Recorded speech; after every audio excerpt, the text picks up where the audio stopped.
And welcome back here on InfoWars Nightly News and this Friday evening edition. Now, we've already seen civil unrest at record levels since the 60s, but Tim Kennedy, Green Beret, tours all over the world, famous UFC fighter, obviously, has also worked in some of the most elite units that deal with continuity of government and things like that. Now, he didn't tell me that. I know folks that are involved in that, and they say he's one of the top guys. But he says, yes, I'm an expert, and that he can speak to it. And so I want him to kind of repeat to us what he said behind the scenes about how concerned he is about what is coming, what is already here, and how bad it could get. And it's a scary thing coming up. You know, what we know is coming is the perfect petri dish for bad things to happen. You don't see riots in Chicago in the middle of winter. It's too cold. People don't want to go outside, right? So for really civil unrest to happen, you have to have a bunch of little things that set up for the perfect situation. You have to have a reason, right? People are so emotionally involved in this presidential election right now, and finally, for the first time, realizing that there's something wrong with our country, that there's been like the existential perspective that the eyes are open. Eyes wide open, we know that something's not right. The racial segregation that, you know, even though we have a president saying, I'm trying to break down borders, we've never had so much hate between different racial segments, which is disheartening and concerning. But what's even more scary is we know that all of these things individually are setting up for the perfect opportunity for serious civil unrest. Well, apparently millionaires are fleeing Rahm Emanuel's Chicago over fears of civil unrest. This next story comes to us courtesy of Paul Joseph Watson over at InfoWars, who's reporting that millionaires are fleeing Chicago due to concerns over racial tensions and rising crime rates, according to a report by the research firm New World Wealth. About 3,000 individuals with net assets of $1 million or more, not including their primary residence, moved from the city last year, with many citing rising racial tensions and worries about crime as factors in decision. That's according to the Chicago Tribune. Chicago is the third on the list of cities experiencing an exodus of millionaires, behind Paris and Rome. Fearing global unrest and the possibility of another major conflict, many members of the elite also have been buying remote property and land in places like New Zealand, according to reports that emerged out of last year's Davos Economic Forum. Watson continues that according to realtors involved in the sale of remote property, the elite are concerned about what is happening around them and are looking for stable areas of the world to both live and store their wealth due to their paranoia over the precarious global situation. Or, I'll add this, perhaps they already know what's going to happen. I mean, these are the people who are essentially dictating what is going on in the world. They are the Bilderbergers. They are the Davos elite. Believe it or not, the growing income gap is one of the top economic issues for American millionaires.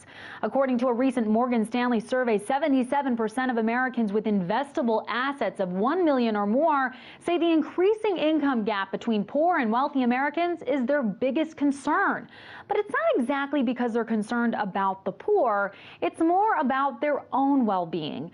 At the World Economic Forum in Davos, the president of the Institute of New Economic Thinking spoke about the fear amongst millionaires over the growing civil unrest that could stem from that inequality. And he talked about how hedge fund managers are already looking for escapes in the event of a major civil uprising. He spoke to RT earlier today. Take a look at what he says these financiers are doing. Building airstrips, buying compounds like farms in New Zealand as a place to evacuate to. Others, I understand, are buying protection from private security forces that could airlift in and take you out of a city that's in turmoil. All right, to talk about the U.S. economy, Lynn Paramore is on the show. Lynn is a senior researcher analyst at the Institute for New Economic Thinking.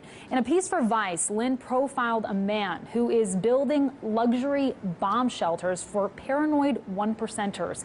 Aaron first asked her to describe what luxury prepping really looks like and what it says about the state of our society. Here's what she had to say. Well, it's a fascinating thing. I haven't often gone underground, literally, to do a story. But in this case, I've been interested in the prepper phenomenon for a while, but I began to hear World Economic Forum meetings in Davos that there was some whisperings in the corridors about very wealthy people buying airstrips in New Zealand and preparing for all kinds of disaster scenarios. So I got interested and started doing research, and I found a guy, Robert Vicino, who is the CEO of a company called Vivos, and he builds these luxurious underground shelters. The one that I visited in Indiana is in a former Cold War communications facility, and it's nuclear blast proof. You go underground and it feels like you're in a very nice hotel. I mean, there's pillow top mattresses on the bunk beds, and there's a luxury kitchen. There's a studio where you can watch movies on a big screen TV. It's not the kind of hideout that you imagine. And this is for wealthy people who are concerned about various disaster scenarios, but a common theme among them is a fear of civil unrest, a fear of an uprising from the 99%. Being prepared, first of all, as an individual, you have to get ready. You have to do all the little things that, don't think that people don't care if people think that you're crazy. Don't think that you're being a fanatic, that you're being a prepper. I'm only responsible for my family. My family's going to have food. My family's going to have water. We are going to be safe. And if you think I'm crazy because I want to make sure my family's protected, fine, that's the way it is. But as an individual, you need to look and research about ways that you need to prepare for what would happen in whatever city you live in. You need to do the research and figure out what you have to do to really prepare to make sure that your family's safe. Wow, Tim Kennedy, that was powerful info. The whole country, the whole world's in danger of escalated civil unrest. You're getting folks ready with sheepdogresponse.com and more. We're trying to get people ready by informing them. Thanks for coming in with your geopolitical and military and just common sense analysis. It's great to have you here with InfoWars visiting. Thanks. All right, folks, that's it for this edition of InfoWars Nightly News.